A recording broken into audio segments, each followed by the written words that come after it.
Welcome to the LionHearted podcast, where courage meets purpose, and every conversation is an opportunity to inspire and ignite the lion within us. I'm Dr. Steve Rasner, your host, and as you know, in the last month and a half, I've had guests on that influenced my career, and I got to tell you something. It's really. I wonder about what I did all these last 25 years in dentistry and all the connections I made and all the CE that I took and all that kind of stuff.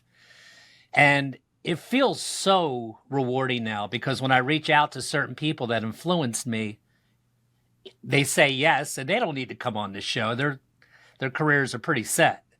But tonight, I got to tell you, I have it is easy for me to talk like this too about this guy.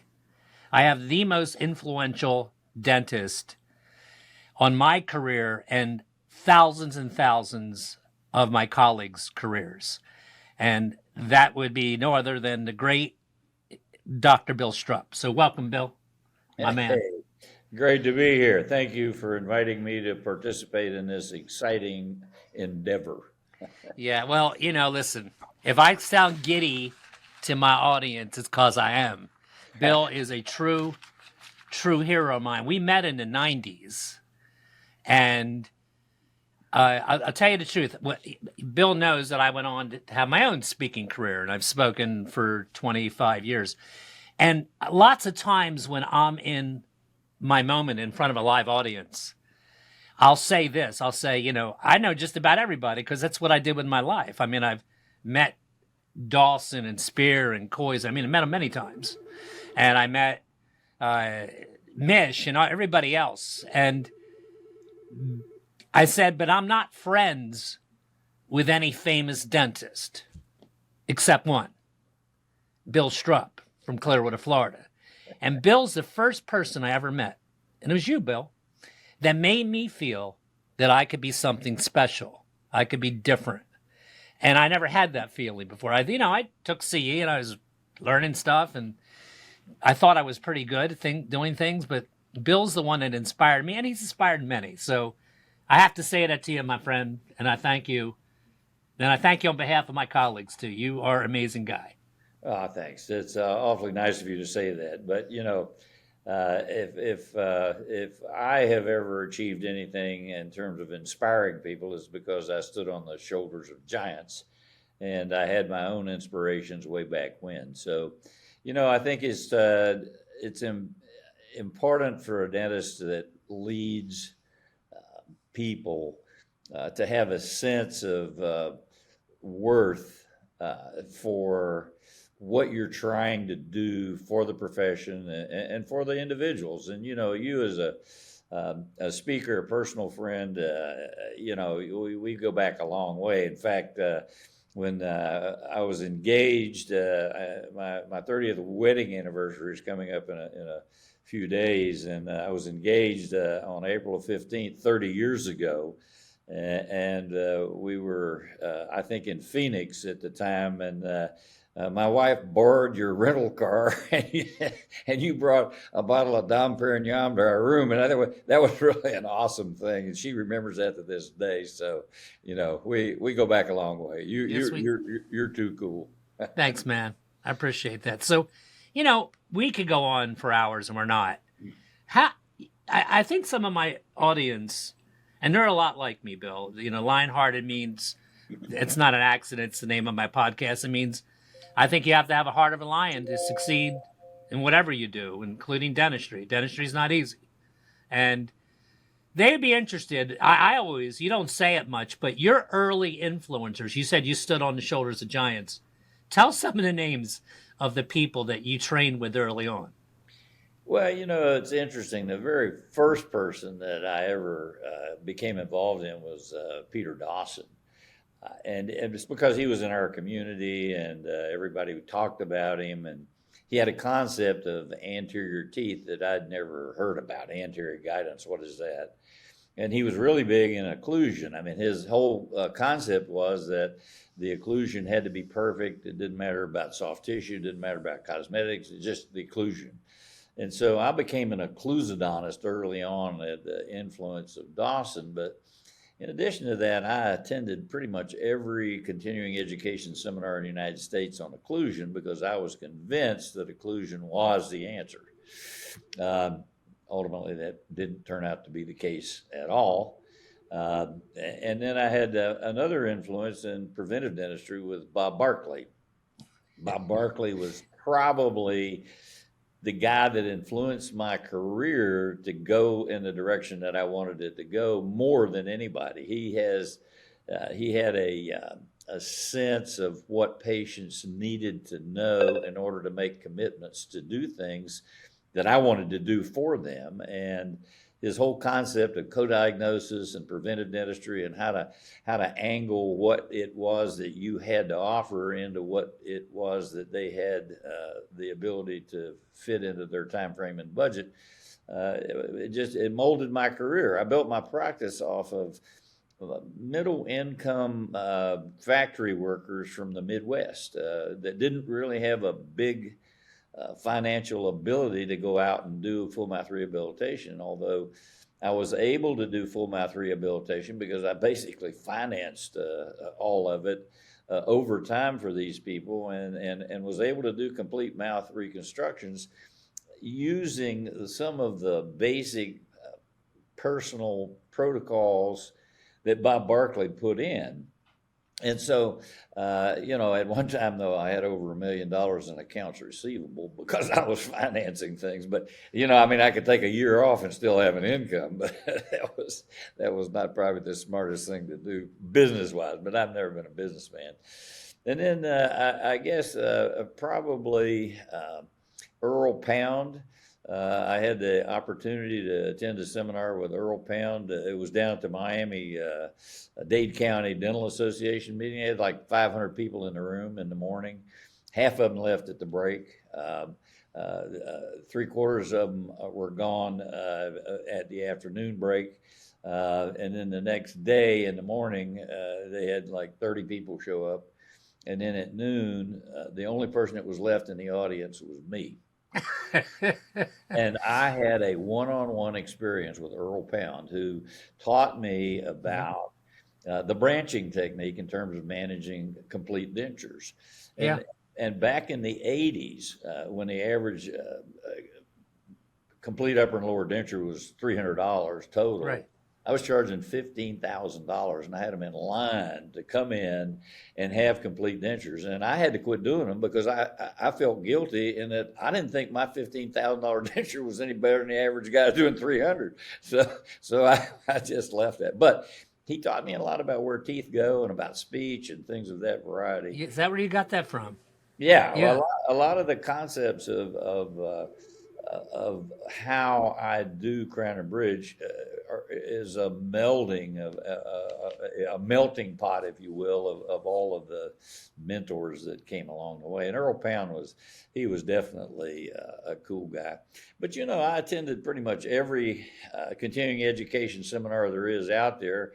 And then sometimes back in the 70s, 80s, I started working with a periodontist in town, Danny Melker, and all of a sudden we began developing restorative protocols that were perio-restorative protocols that put the foundational health of the patient as the center, not occlusion. And so with Melker's biologic shaping protocols, we restored thousands of patients that just to this day still have all their teeth, I think, because of the protocols that we used. So one protocol real quick, and I'm not going to let you go too deep on, because I have a lot of clinical questions to ask you because you have such specific opinions that differ from so many other people out there. I want my audience to hear them. Yeah. But the barreling that you did, like a lot of people don't know what that is. So explain for a minute on a lower molar, like what you guys would do. Well, basically, the protocol involves diagnosing whether or not the tooth is a manageable tooth. Okay, so you have a furcation involvement on a lower molar. It's either class 1, 2, or 3. If it's class 1, it's not too big of a problem to barrel that in, get rid of it, even without a periodontist. If it's class 2, you need to lay a flap in order to really see what the furcation is. And so what Danny would have me do is take the old dentistry off, do a core build-up, and place a surgical provisional that he could take off at the time of surgery. And then he would lay a split thickness flap so that he could have access, leaving the periosteum on the bone, so he'd have access vertically to the tooth. And then he could take that furcation that had a roof on it and eliminate the roof by barreling in into the furcation area, which everybody was worried about the pulp. You're millimeters away from the pulp at that point in the game. But anyway, the bottom line, he'd barrel that in, and then he'd reshape the bone into a parabolic architecture. And then he would reattach the tissue that he had flapped back to the periosteum by suturing the periosteum. And then he would modify my provisional restoration so that the provisional margins were cut away, and he'd cement it back in. And then 4 weeks later, I'd see the patient remake the provisionals. And then 4 months later, we'd restore the case with margins at the tissue level. Now, the beauty of this is that many of the cases we were dealing with were in violation of biologic width. You had an issue with a previous dentist who took a burr and buried a margin all the way to the bone. Well, classic periodontal therapy was, okay, take 3 millimeters of bone away from the tooth. Well, if you do that in a tooth that's already got a furcation involvement, you may as well extract it and put an implant in. And so the bottom line was that we were able to go in and save a lot of these teeth by him just erasing the original margin. And I would marginate then coronally 2 to 3 millimeters above where the original margin was. And these teeth really have survived just beautifully. In fact, I've seen cases that have been in the mouth now for like 40 years. And they're special cases. I mean, you look at them and you go, okay, this patient was on a road to lose their teeth, but because of the perio-restorative protocol that Danny and I put together, and it is really a restorative protocol more than it is a perio protocol, although without a periodontist that knows what they're doing, it's not really a successful situation. But the end result is we kept a lot of teeth. It was kind of cool. That's awesome. So let me get this straight. How old are you when you're doing all this Earl Pound CE and all that? Do you remember? What were you doing? I graduated from dental school when I was 23 years old. Okay. I spent 2 years in the Air Force. Then a year in association, so I'm 26 when I went into private practice, and probably within 2 years, probably 28, I started working with Danny Melker. But I was still under the concept that occlusion was what it's all about. And, unfortunately, I wasted a lot of time trying to, get my ticket punched by my mentors, which if I could offer any advice to any dentist out there, any young dentists trying to make their way, don't wait for some asshole like me to punch your ticket. You don't need that. The bottom line is that, if you're a thinker and you know what you want and you've got the abilities to do what you do, just go do it. It's not rocket science. But anyway, I wasted a lot of time, waiting around for people to do things that I shouldn't have done. Well, I only know you from what I know you. So I met you in the 90s. You're probably in your, I don't know, I can't do the math, but, and when at your practice, Bill did not have a Taj Mahal of a practice. He does now, but he didn't then. He was in a strip mall. If Donald Trump was describing the building that my practice was in for 47 years, he'd say it was a shithole. And it really was. But the fact of the matter is that, we were doing some special numbers out of that place. Oh, I know. Way back when, and we were doing them with modest fees and having in-house laboratory and doing things I think at a level that really is a special level in terms of dentistry. You've got choices as a dentist about what kind of dentist you want to be, just like you have choices in life about what kind of person you want to be. And so I chose that I wanted to do something that maybe I wasted a lot of time trying to find that route, but the ultimate route that I wound up with was, I think, the best for me. I don't know if it's for everybody, but it certainly worked out well for me. Well, you have this office, and I'm telling you guys that listen to me weekly, lots of you have better offices than his office. His present office is beautiful, but he's only had that for like 5 years.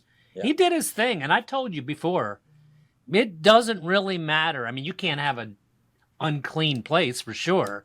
Yeah. But if there's any better proof that you can, I mean, for goodness sakes, he hasn't said it yet, but he's also the New York Yankees dentist, Bill Strupp is.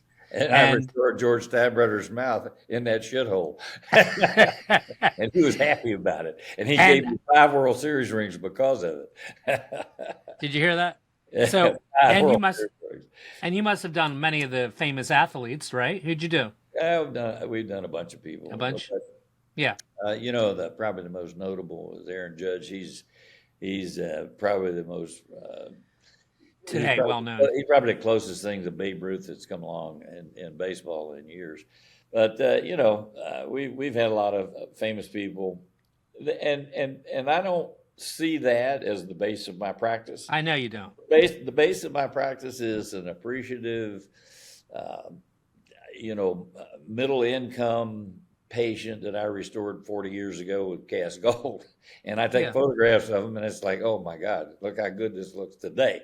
And so, I built it on the backs of people that really didn't have great financial wherewithal. That's not true today, because the reputation after 55 years is at a level that I can command a much higher fee and do, I think, a much higher level of dentistry than what the average individual is going to be able to do because of the reputation. And that hurt me early on in my career. I'd go down and I'd see some of the slides that Pete Dawson had put on. I said, I can't do that. That won't work in my practice. Well, no, it won't work in your practice because you aren't Pete Dawson. And it took me a long time to realize that you don't need to be anybody but yourself. But what you do need to be is true to yourself. What are your goals? What are your aspirations? What kind of dentist do you want to be? I talked about the types of dentists. I think I should go into that a little bit. Yeah, go ahead. Tell me. I think and I got this, from the Alabama's coach Nick Saban, and he did a lecture, and I kind of stole this from him. Good. Transposed it over to dentistry, but he said, in choices you got life choices. You can make decisions. You can be bad.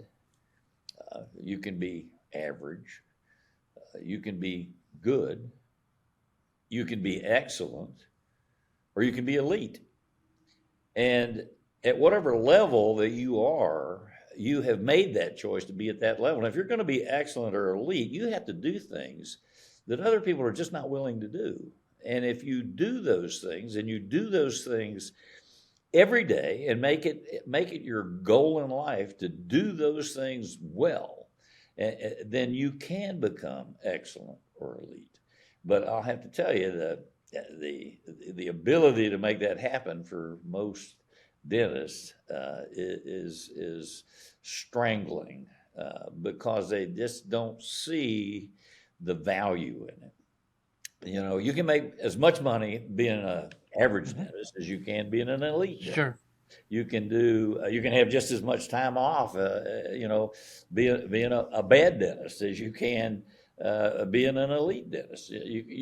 So the financial side of things is not the dictating factor. I think the dictating factor is your character, and character is something that's built in that people have or they don't have. And if they have it to the point that they want to do something that's better than what they're getting paid for, then I think the end result is that the patient benefits and internally the dentist benefits. I feel when I go to bed at night, I don't lay my head on a pillow and feel like I just ripped somebody off and did something that I shouldn't have done for them because I needed the money. Because, I passed that obstacle 25, 30 years ago. Sure. So, and when you're financially independent, making decisions Yeah. about what you're going to do and how you're going to do it, it's a lot easier. And I think patients see that. They come in, they sit down. I have a conversation with them. I tell them what they need, why they need it, what's involved. And they know for a fact that I'm telling them what they need is related exactly to what they need, not what I need them to do. So, it's a confidence thing too. Well, there's a lot of people that are watching right now that follow me, and a lot of them are way younger than you and I. I mean, I'm talking guys been out for 5, 10 years.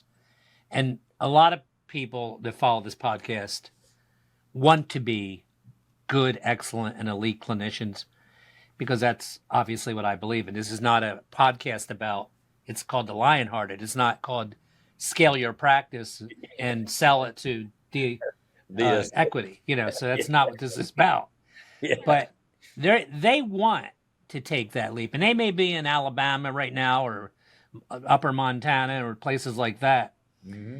Before you had your reputation that you have, I get it now. It's like me here. I'm looking out the street here. I've been here 40 years, same place. People know who I am. Yeah. They know when they come here that this isn't a dollar store, and that's not why they're coming. That I'm not even convenient. I'm not even open at night or Fridays, Saturdays. I've earned that, and just like any seasoned clinician, but you can't have that in the beginning. I always tell them, Bill, you got to do whatever you got to do in the first 5 years to let the community know who you are. If that means working nights and working some weekends till they know, hey, that's just the place to go. It may cost more, but if you want that kind of care, this is where you go. Right. And so what early, like with you, when I hear you talking right now, even though I know you forever, I believe, I was going to ask you, what was it you did in the very beginning? Like patients come into you, you're 40, 50 years younger than you are now. And they're coming in and I'm sure you had a comprehensive approach. How did you get people to follow that? I didn't have a comprehensive. I was a tooth dentist for the first 5 or 6 years that I was in practice because that's all I was ever trained to do. My dental school education, in essence, gave me a good background in vocabulary, and that was it. I didn't know anything about restorative dentistry. I mean, I knew how to cut a hole in a tooth and fill it up. Yeah. And I knew how to, do an inlay or an onlay in gold. And I knew how to do a crown. But the first year that I was in my own private practice, when $100,000 was a really good income, gross income, I referred out $25,000 worth of crown and bridge to a local fellow, Ron Cosby, who had been through all of Dawson's stuff, and he was doing full mouth rehabilitations. And I just met him and we'd talked, and I said, Ron, I can't. These cases are over my head. I got to refer them to you. Mm-hmm. And wow. So I referred, in essence, a quarter of a practice in the first year or so I was in my private practice until I could go around and take some continuing education courses and figure out how to do comprehensive treatment. Now, that took me about 5 years. Now, back in the day when $100,000 was a gross practice, $100,000 gross was a great practice. I spent in that 5-year time frame $150,000 on continuing education courses. Now that's equivalent to $1 million today. My criteria for going to a course was if I got a flyer in the mail, I went to the course. Now, that was back in the day. The course was $125, and a lot of them were local. Some of them were on a plane, and you'd have to get on a plane, and it'd be $100 to fly a round trip somewhere. Yeah. And you'd stay in a crap hotel somewhere and spend the night. as few nights as you could. And, but the bottom line is that I spent so much time and money to learn what it was that I learned about occlusion and perio and cosmetics and phonetics and all of the things that go together to make a healthy mouth and a healthy dentition, that at the end of that 5 years, I thought, I've learned a lot of this stuff, and I've filtered through a lot of the crap. Mark Twain said, what you really need in this life is a built-in bullshit detector, because there's so much of it out there. I mean, the stuff that they talk about, it's like, what? And it's meaningless, because truly you don't believe probably 80% of what's presented in a presentation is to being real. And that was my problem early on, is that people they kind of gaslight you, I guess, or bluff you a little bit and say things like Leonard Linkow, used to put on cases. This is a perfect case, he'd say. Of course, he'd already extracted the blades 10 years earlier. And the truth is that, every dentist that gets up on a stage has an agenda. And I've always tried to be as honest and open as I can in my seminars and present stuff that actually I believe 100% and not try to glorify any of it and say, oh boy, this case has been going for 30 years when it's only been in a mouth for 2 weeks, and that kind of stuff. Right. And the other thing is that I believe that if you're going to be a speaker and talk about technical dentistry and do things properly, you need to have the skill set to make that happen. Now, I believe in doing clinical procedures that a dentist that hasn't done 1,000 of a particular thing, that they don't even know the right question to ask, much less what the answer is. If you haven't done it 1,000 times, I just don't think you know how. I mean, I did 1,000 units of crown and bridge before I realized what I needed to do a good unit of crown and bridge, and I structured my treatment plans around, like I said, a tooth dentist. Basically, what I was doing was single units, and then I worked myself into doing quadrants. And then I went from single units to doing a 3-unit bridge, and I figured out how to do 3-unit bridges, and then I figured out how to do 5-unit bridges, and then I figured out how to do 9-unit bridges, and I figured out how to do 14-unit bridges, and I figured out how to make full mouth impressions from the ability to make a single unit impression that was perfect. And then I figured out how to make bite records and what it meant to work within the biology of an occlusion. So much occlusion is related to, this is the way nature looks, which is just not anything at all to do with how you build a case, because you're building a case on teeth that have significant issues. And if you're gonna build that case, you need to fit it within the occlusion needs to fit within the framework of the biology that's going to support it. So that's those are just things that I went through early on, trying to learn how to do dentistry well. My goal was to become an elite dentist. In fact, the hardest day of my life was the day I graduated dental school, because I was 23 years old and I had reached my lifetime goal. One of the worst days of my life was when I graduated dental school.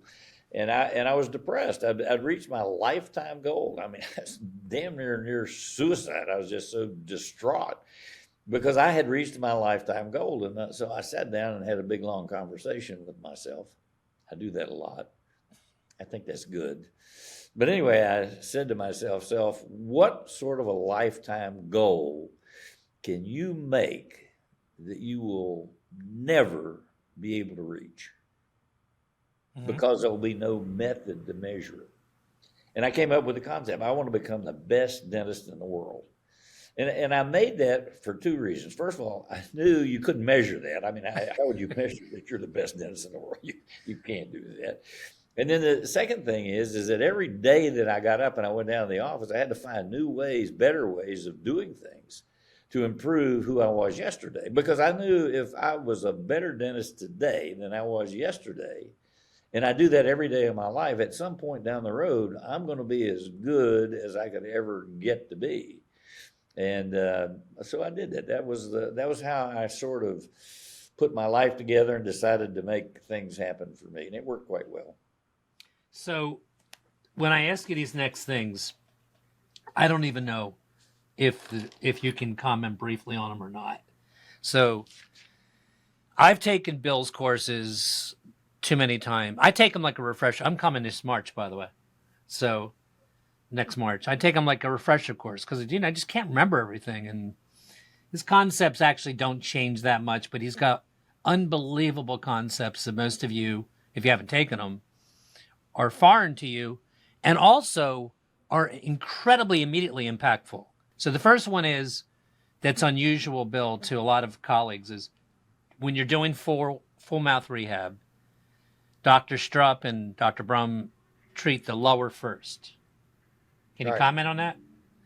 Yeah, well, the lower are the only teeth that move, and the lower teeth are going to move into a position that's going to be guided by the shape of the upper teeth. And so if you build the lower teeth so that they have an appropriate shape to fit within the framework of the upper teeth, then you can have some control over the angulations of the guidance in the anterior part of the mouth relative to teeth that might be implants or teeth that have posts or teeth that have endodontics or teeth that have little tooth structure. So you can design your occlusion based on the shape of the lower teeth, which move. We call it the car. And then the upper palatal contours are the garage. And those have to be designed in an appropriate fashion to make certain that they move without damaging the weak sisters in the lot. And so if you have a bunch of endodontically treated teeth with posts in them, your anterior guidance angles had better be as flat as you could possibly make them. And you can't go in and just arbitrarily on the upper create palatal contours that are like nature, because lab technicians are just into that nature thing. We're going to make them look like nature. Well, you don't make palatal contours like nature. You make palatal contours like what biology is available to support the loading that you're going to put on that tooth. So if you've got a scenario where you've got a deep bite, you got a bunch of endodontically treated teeth, then we're going to open the vertical. We're going to change the angulation so that we have a flatter guidance on the teeth that are too weak. And if we have to use group function in the posterior to take loading off of the lateral function, we'll do that. And then we'll teach patients not to use their teeth for tools and things of that variety if they have real compromised situations. So we do the lower first, it's the car, and then we do the garage second because we design the lower teeth against a wax up of the upper teeth, creating the palatal contours that we need in wax on the upper, and then fitting the shapes of the lower incisors and the lower teeth into those contours so that at the end we'll have appropriate biology of occlusion.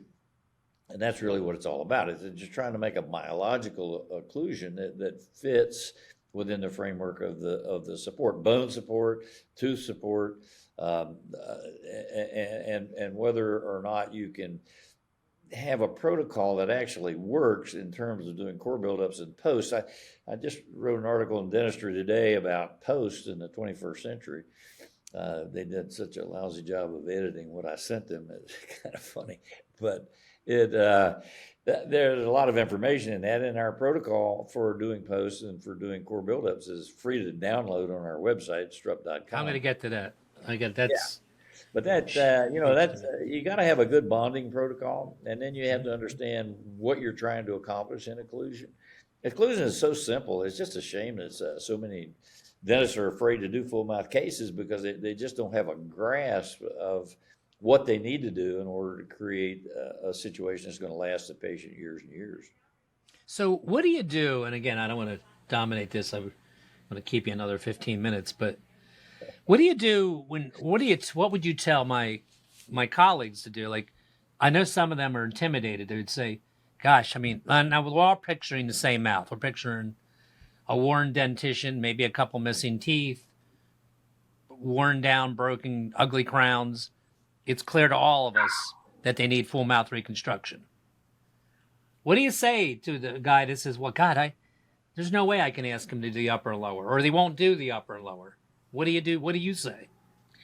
Well, most of the people that show up in my office have already had the upper and lower done. And they're very unhappy, and there are all kind of pathological issues associated with it: soft tissue, abscess teeth, mobile teeth, fractured porcelain. I don't see the virgin cases. Okay. When I see them, they've been through the mill 2 or 3 times. They've had 2 or 3 crowns on every tooth in their mouth, and most of these people are financially fit. So I don't have the issue. Okay. That's honest answer. Of dealing with people that don't have the money. Now, back in the day, when I didn't have that clientele, the way I approached things was to do things in sextants. And basically what we did, we do the lower anterior teeth first, opening the vertical, and then we'd use composite or some kind of stuff on the posterior teeth to establish an occlusion.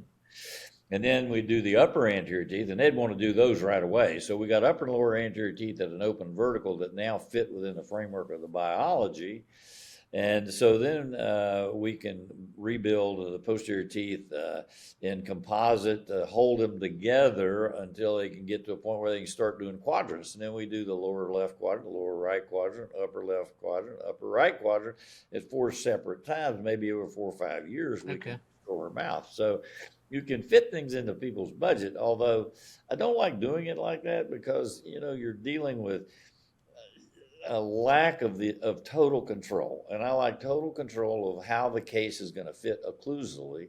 And so I like to do it all at once. Excuse me. A lot of dentists are afraid of the vertical. They go, oh, we got to make this vertical. So the patient's got to test it to see if it works, which is the most nonsensical thing in the world. A lot of patients I see every year, they come in, they've been in provisionals for 2-3 years, their mouth is rotted to smithereens, they're about to lose all their teeth, and they go, the dentist can never get the vertical right, the dentist can never get the function right, can never get the cosmetics right. It's like, okay, sit down, shut up, write me a check, and let me show you what you need to do.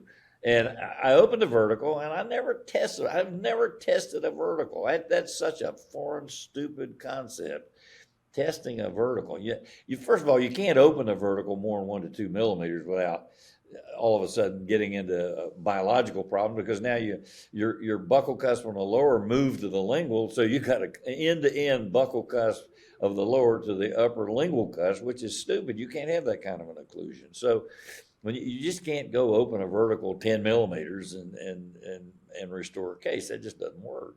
So 1 to 2 millimeters, I don't test it. I just make it happen. All right, quick, rapid answers. Not too quick, but if you can. And these are directed towards you. I didn't get this off of Wikipedia.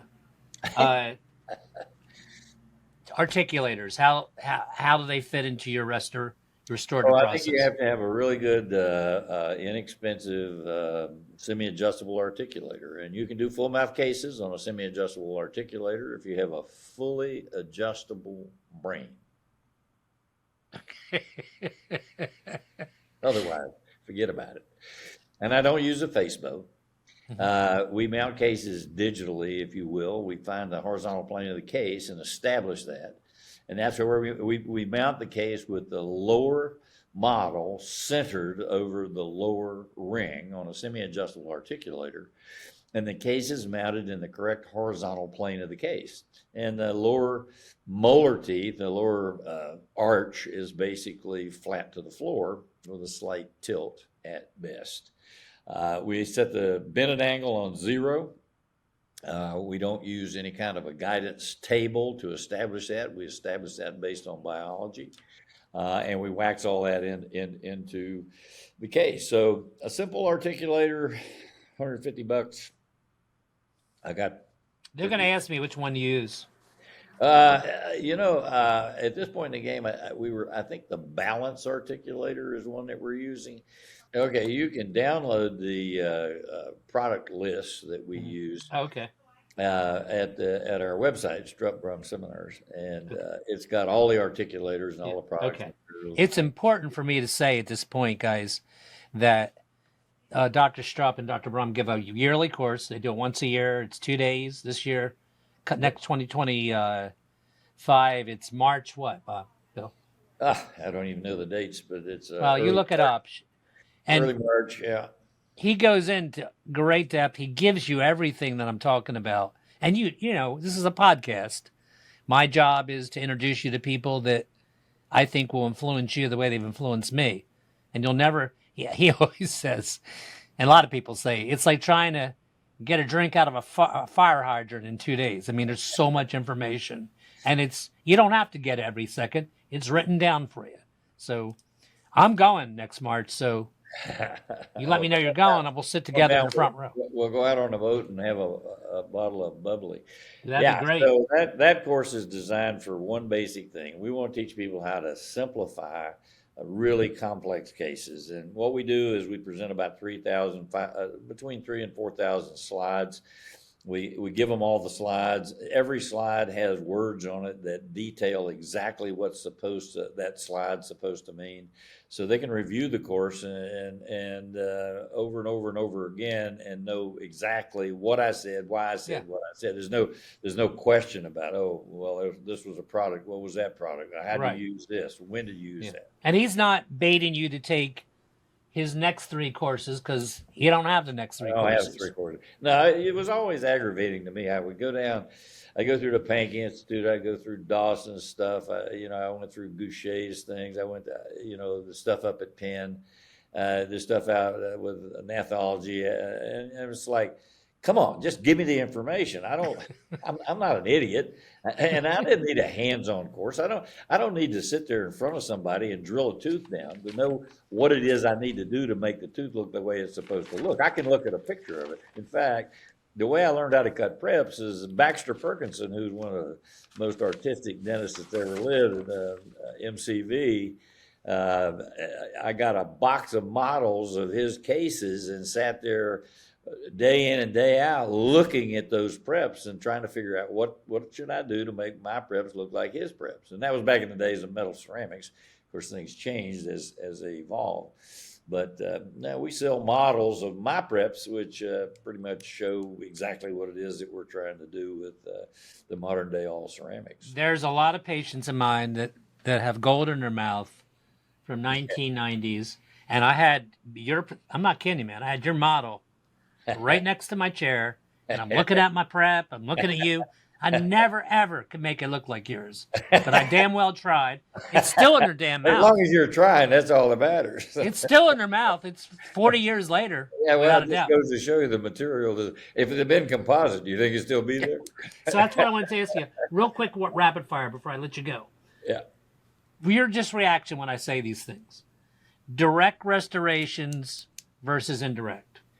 Well, I don't believe you can do as good a job doing things directly as you can indirectly. And I stopped doing direct restorations in 1980 because I felt like I could do a much better job using an indirect approach. And now that year I lost probably 10% of my practice. And I went down at the end of the year and calculated my net income went up 3 times. Yeah, so I don't know if you remember this. Because I was doing things better and charging a better fee and doing less dentistry, not running from operatory to operatory to operatory to operatory to try to stick a filling in a furcation and just get a contact that's open, and I leave it alone. I go to the next patient. You're doing, you got an overhang, and no occlusal embrasure spaces. I mean, I did nice amalgams, but I quit doing that in 1980. I said, I'm done. I'm never doing another one. And I never did another amalgam since 1980. Now, I did a few composites along the way because that came along, and I thought, okay, maybe this has some benefit to it. And it doesn't. It's a lousy material compared to gold or ceramic. And so, I don't know. What do you want in your own mouth? If you want composite, then fine. Go put that crap in there. I'm not going to put it in my mouth. I don't know if you remember this. Gold. Hey, look, I think I might have. You did it. I might have done that. 2 things. Yeah. I don't know if you remember this, but I don't remember the exact year, so I'm not going to make it up. But I know you will remember. I took your course, and it was a 1 or 2 day one. It's different than the one you give today. And guys, you got to remember this. Like, I know this is foreign knowledge. He just trashed direct restorations, composites. I've had associates that I've tried to influence. Think about it for a minute.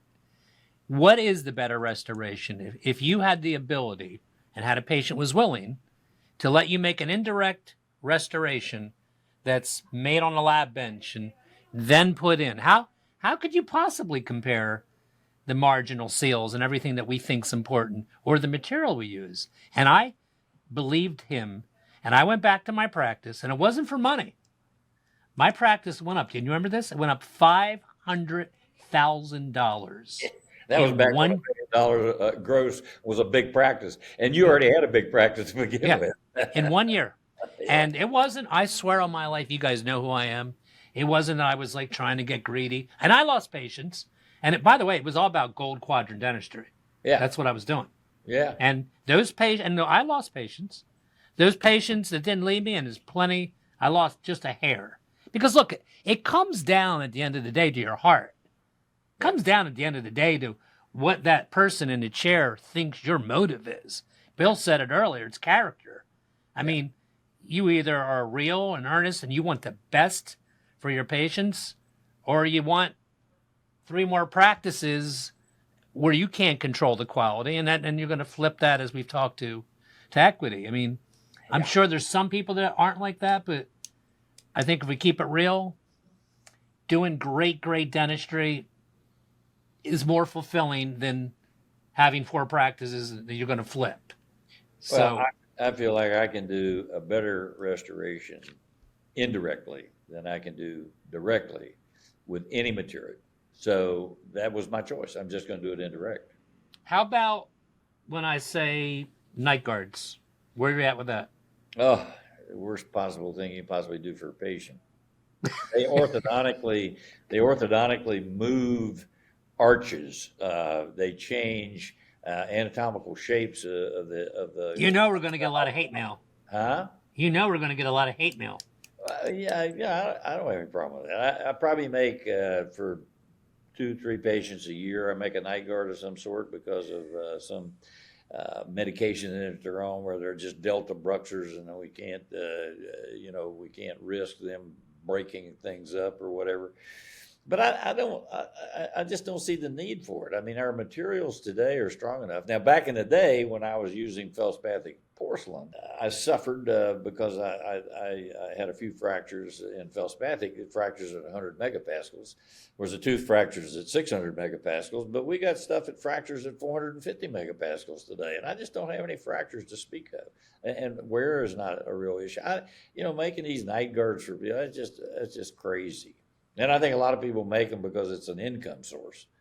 That's nuts. What would Bill Strupp today, if you're starting over, you've kind of alluded to this earlier, I don't want to be too redundant, but what would you tell your younger self? How would you go about starting right now if this is when you were starting? Well, I'd tell my younger self, who at that point in the game wanted to be the best, is to not run around waiting to get a ticket punched, but rather go find clinicians who had clinical skills and knowledge that I could use to become an elite dentist. I mean, my goal was to become an elite dentist, and I think every young dentist has to make a decision. What do you want to be? You want to be, 2% are bad, 54% are average. The best of the worst and the worst of the best, that kind of thing. And then you have 36% that are good, and 8% that are excellent, and 2% that are elite. And if you're going to be excellent or elite, you're going to have to do things that nobody else is going to do. And that may not be in the cards for anybody. And I have no problem with dentists that don't want to be elite, don't want to be excellent, don't even want to be good. If they just want to be average, that's the beauty of this profession. You can go be whatever it is you want to be, how you want to be. It doesn't make any difference. But I tell myself, hey, go find people that know stuff and that you can use tomorrow. Don't go listen to people who have these esoteric academic ideas it really is all about vocabulary. It has nothing to do with reality. And there are so many speakers out there that are just the dental whores of the world that are lecturing for some manufacturer out there, and they're saying what the manufacturer tells them to say, not what reality is. And I think that it's so disingenuous that, so I'd look for those kinds of people. And then I would, in my heart of hearts, decide what I want to be. What kind of dentist is it that I want to become? Yeah. End of story. Cool. But you got to know that. That's good advice, man. Listen, I appreciate your time. Two things I want to tell my audience. Dr. Strupp did my teeth 20 years ago, and he is exactly like he professes to be in his lectures and what you would assume he'd be. He is detail oriented. It wasn't like everything he said he does. And I have never had a moment. You did 10 crowns on me. And the gold in the back, tops. Partial coverage, not crowns. Yeah. Oh, I didn't even get to. We'll have to maybe on another. You look on his download what Dr. Strupp thinks about chlorhexidine scrubs and the importance of tissue and relative to your restorations. He's very, very, very opinionated and strict and right about that. Lastly, look up the Strupps core technique. We have a Strupps core cart in my office. I've had it for 25 years. You can't do 3 of the 7 steps. You got to do every step, and you will save a lot of teeth that you think have to go. Is that right?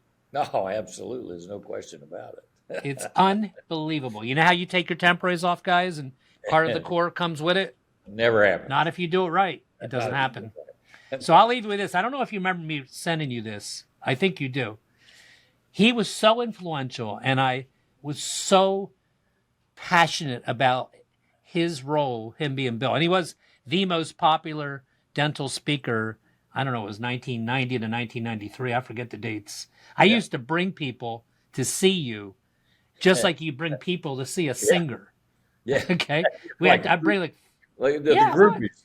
Yeah, because you're not only informational, you talk like you're talking on the podcast. You talk real. But I sent you, because you changed my career so much. Do you remember me sending you a Vince Lombardi quote? I put it on a plaque. Yes, I did. And it said, winning is not a sometime thing. It's an all the time thing. You don't do things right once in a while. You do them right all the while. Winning is a habit. And unfortunately, so is losing. And you, my friend, and I mean this, are the biggest winner I felt that I know in life beyond just being a dentist. You're a role model. You're my favorite dentist, clinician, mentor, friend in the world. I love you and I appreciate it. You're sweet to say that. Steve, and I feel the same way about you, and I'm glad that your career has taken off at the level that I knew it always would, because, I can spot this. And I don't know what it is, but I can spot this when I talk to a dentist. And when I talk to you, I knew we were dealing with a superstar. And I'm just proud to be your friend, buddy. Right back at you. And I want you to know one thing. Yeah. All of the money that you paid me to do your teeth, I spent every penny of it. And you still got those restorations. So I don't know who came out best. It was worth every penny. I did. Love you, man.